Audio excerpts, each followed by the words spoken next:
Good afternoon mga kabeng-beng. So isang mapagpalang araw po sa ating lahat, especially kay Sir Orly Ortivo. Sir, ito na po yung unit mo, sir. So SPMC frame type. So ayan, sir, napaka easy lang ikasa ito tsaka lagyan ng bala, sir.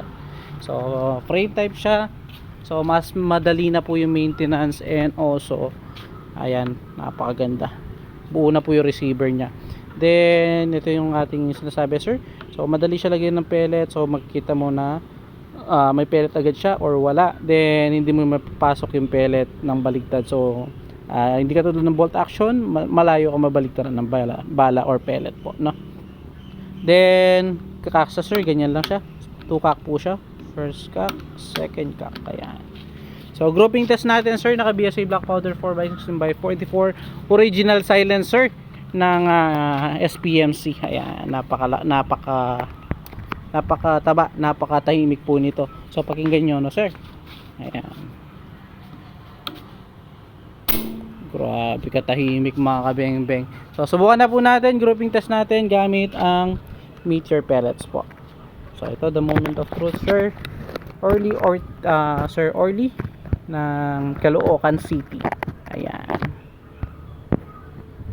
subukan na po natin. First shot po tayo, sir.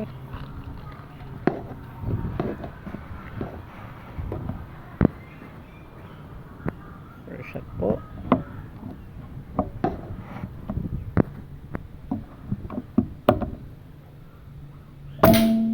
First shot mga kabeng-beng. Second shot, napakalakas ng unit pero napakatahimik. So naririnig lang natin yung kalampag ng steel plate natin pag tumatama yung pellet.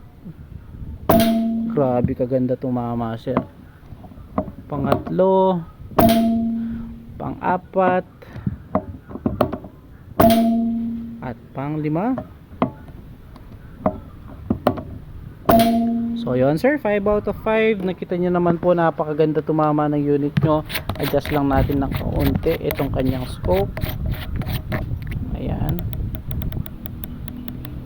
Ayan.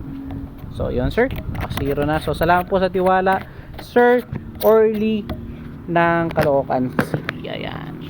So salamat, sir. Pahintay na lamang po ang inyong napakagandang unit. So punta natin yung ating naging groupings. Ayan po. So ayan, sir. So salamat sa tiwala, sir. Again mga beng-beng, peace out.